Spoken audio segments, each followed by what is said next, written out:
Bom, então bora lá, né? Então bora lá, Samir, vamos fechar essa resenha com chave de ouro. Então, tomara que o pessoal ajude a gente a bater os 500 likes hoje. Vamos ver, 442. Samir Naliato, a Samir, responsabilidade é sua, hein? a bola é tua. Gente, por favor, não me faça. Marca do pênalti, não vai chutar na trave. Não me faça passar vergonha. Mas, enfim, ou agora, já que chegou a minha vez, vou falar de Os Eternos. Eita, coisa linda. Por Jack Kirby. Essa edição aqui foi publicada agora pela Panini. Ela tá naquela série de ônibus, né? Que a Panini agora tá publicando ônibus, apesar de essa edição não ser grossa como os ônibus tradicionais, que tem 800, 1000 páginas. Essa aqui tem só 400, tá? 396, por aí, uma coisinha assim. Isso aqui que porque a série original acho que tinha só uns 20 e poucos números, né, Samir? Foram 19 números da série mensal, mais um anual. Então, ó, isso aqui é uma sobrecapa. Tá? Vou tirar a sobrecapa para vocês verem. Todos os ônibus da Panini são com sobrecapa, né? Uhum. E aqui, essa aqui é a capa dura. Os Eternos, não tem nada atrás. Enfim. Os Eternos de Jack Kirby. Essa série aqui, ó, deixa eu já compartilhar imagens. Trabalhamos com imagens aqui. Imagens. Põe na tela, põe na tela. Fala isso que essa semana ontem alguém achou a minha participação no Quem Fica em Pé da Atena. É verdade. Que vergonha isso. Assistir ao vivo. Valia 100 mil reais, valia vergonha. Vergonha porque eu perdi. Assistir ao vivo se dão caindo lá no fosso. Bom, vamos lá então. Jack Kirby, Os Eternos, né? Formato aí aproximadamente 18 por 28 centímetros. Preço de capa é R$ 139,90. Roteiro e arte do Jack Kirby. Os Eternos, ao contrário de outras criações do Kirby para Marvel, que tinha parceria com Stan Lee, essa aqui é 100% Jack Kirby. Ele criou todo o conceito, escreveu e desenhou as histórias, inclusive acreditado como editor também. Então, editor, desenhou, escreveu e tudo nesse projeto. Ele só não foi levar na gráfica. Pois é. Ele criou Os Eternos em 1976, quando ele retornou para a Marvel depois de uns 5 ou 6 anos trabalhando na DC, onde inclusive ele criou os Novos Deuses e a saga do Quarto Mundo, que aliás, Quarto Mundo e Eternos têm algumas similaridades temáticas aí, né? Ele gostava muito desses temas de deuses que eram mais seres avançados do que deuses realmente, enfim, então ele fica abordando isso. Aqui também, ele já tinha feito a Thor, né? Ele co-criou a versão super-herói do Thor, baseado num deus nórdico, então depois Novos Deuses para descer, e agora Os Eternos, ele também brinca com isso. A primeira edição mostra 3 arqueólogos nas ruínas incas, e é quando eles descobrem que os antigos deuses eram alienígenas que visitaram a Terra. Segue bem uma pegada, sabe aquele livro Eram os Deuses Astronautas, do Eric Van Dyken? Então, esse livro foi lançado em 68. Os Eternos é de 76. Tem ali uma inspiração, alguma coisa que acendeu uma luz também para o que o Kirby desenvolvesse esse tema.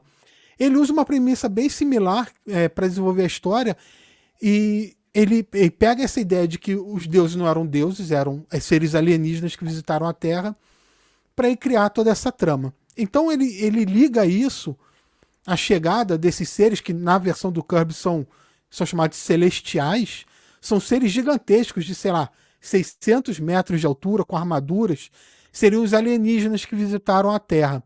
E os celestiais vieram 3 vezes no planeta. A primeira delas, eles fizeram experimentos com formas de vidas que deram origem às 3 raças. Humanos, né, nós. Os desviantes, que são seres deformados e de aparência monstruosa, que vivem debaixo do solo, né? E os Eternos, que dá o título à série, que são seres com poderes e incrível longevidade, duram, né, não morrem facilmente. E tudo isso é amarrado na história da humanidade, porque o Jack Kirby pega mitos e lendas que existem, né, nas culturas de diferentes sociedades, e ele liga essas 3 raças. Os humanos, obviamente, mas deviantes e os Eternos. Tem uma correção assim, a coreana falou que você falou Daken é Daniken. Eric von Daniken. Não falei Daniken, não? Bom, Daken. fica a correção aí. Por exemplo, o diabo e os demônios seriam inspirados nas aparições dos deviantes, assim como os deuses de várias sociedades surgiram a partir de aparições dos eternos. Então, o Macari, que é um eterno, ele fez surgir o mito do Mercúrio, né, o deus da velocidade. Ou Circe seria a inspiração para Circe da mitologia grega. E assim vai, ele brinca com isso ao longo da série inteira. Então ele faz conexões que mostram passagens bíblicas, como o dilúvio, por exemplo, a Arca de Noé, as escadas de Jacó, cita também Grécia Antiga, o Império Romano, Merlin e Rei Arthur, até Espelho Mágico da Branca de Neve e o Gênio da Garrafa, ele faz ligações como derivados, né, lendas derivadas a partir dos deviantes e dos eternos. Vou até passar umas imagens aqui. Ó, essa aí é quando eles descobrem a civilização Inca e começam a descobrir o que realmente toda a história secreta dentro da Terra. Na verdade, o que o Jack Kirby fez aqui, ele criou vários heróis. Aqui ele criou a origem da raça humana na Terra toda. Então ele só fez isso pro universo Marvel. Agora, Samir, só para colocar um contexto, mais para frente a Marvel vai fazer uma espécie de um, não necessariamente um retcon, mas eles brincam em cima dessa história do Kirby, né? A questão de como os Celestiais e os Kree geraram os Eternos, os Deviantes, os Mutantes. Todas essas raças são ligadas nesses experimentos dos Celestiais e dos Kree, né? Isso foi... Seriam retcons, né? O próprio Thanos... Continuidades retroativas. O próprio Thanos, ele é um Eterno, né? Que eles saem da Terra e vão para Titã, só que ele é um deviante Thanos é um deviante dos Eternos de Titã. Então tem essas brincadeiras, né? Para mim, esses conceitos que porque assim, você lendo, é que eu vou até adiantar aqui, eu vou fazer o review de Quarto Mundo também, porque Quarto Mundo acabou de ser completado aqui no Brasil pela Panini. Só que são muitos volumes, eu tô relendo tudo, tá? E o que o Kirby faz nos Eternos é muito parecido com o que ele fez no Quarto Mundo, no sentido de que toda a história tem um personagem novo, tem um conceito novo, ele sempre apresenta algo novo ali, né?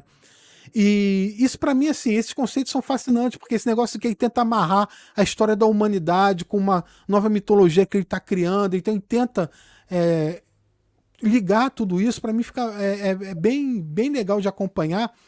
E até um comentário aqui do Cláudio, eu vou botar aqui na tela. Originalmente, as aventuras dos Eternos se passavam em uma realidade própria. Só no final da série, os personagens foram vinculados à cronologia oficial da Marvel. Mais ou menos, assim. O Kirby sempre quis abordar como uma coisa isolada do universo Marvel, contar a história dele, como ele faz um pouco com o Quarto Mundo ali, tirando o Superman, que participa com a revista do Jimmy Olsen, mas ele queria que fosse uma história meio que separada assim, do resto, porque é uma história de escala global. Os Celestiais andam pela Terra durante a história em todos os continentes, em todos os países, enfim. E se isso fosse feito hoje em dia, seria uma super saga da Marvel com todos os heróis participando, né? Não é o caso do Kirby, é uma coisa que ele tentou manter meio independente, mas tem logo no início, tem referências ao Coisa do Quarteto Fantástico, por exemplo. Mais pro final, o Hulk aparece em algumas histórias, apesar de ter uma pegadinha. Ele tentou o máximo possível manter separado, apesar do editorial da Marvel querer que fosse mais mencionado, mais ligado, né? E a arte, né? E a arte, né? Olha, vou te falar uma coisa. Essa edição, ela tem uns extras. Eu vou falar daqui a pouco mais sobre os extras. Mas alguns desses extras são artes em preto e branco do Kirby. Capas e ilustrações. E isso me lembrou a primeira vez na minha vida que eu li Novos Deuses, que foi numa minissérie em 2 partes da Ópera Gráfica, vocês não devem lembrar, que foi publicada em preto e branco. Não foi colorido. quando a Ópera Gráfica lançou, foi a primeira vez que eu li Novos Deuses. E eu babei na arte do Kirby. Eu adoro a arte do Kirby em preto e branco. Uhum. E aí tem umas ilustrações em preto e branco no final dessa edição. E são lindas. Assim, para você ver a arte dele é muito melhor em preto e branco do que no colorido. Verdade. Eu babo mesmo, é muito bonita as artes dele em preto e branco. Sabe, me fala uma coisa, eu tô tentando lembrar que eu acho que o Quadrinhofilia, o Zé Guiar falou aqui que ele leu nas Super Aventuras Marvel. Chegou a sair no Brasil completa? Eu não me lembro, cara. A fase do Kirby? Olha, eu acho que saiu pela Ajuda, o pessoal do Block. chat ajuda aí. Eu não Saiu, lembro acho que pela inteira. Block, a maioria das histórias, se não me engano. Eu li muito, eu me lembro de muitas das histórias na Block. Saiu na Block e saiu em Super Aventuras Marvel, mas eu não lembro se foi completa. Não, eu acho que deve ter sido. Lembra que a Abril soltava aquelas coisas, contos de Asgard, tudo a conta-gota? Deve ter sido no mesmo esquema. Eu não lembro disso inteiro.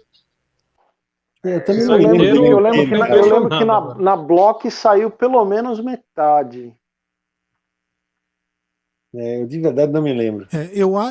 Eu suspeito que não tenha saído tudo, tá? Mas alguma coisa saiu na Super Aventuras Marvel também. Eu teria que parar para dar uma olhada com mais calma sobre isso. Daqui a pouco o pessoal do chat, alguém vai levantar essa informação e vai jogar para nós. Daqui a pouco mandam aqui.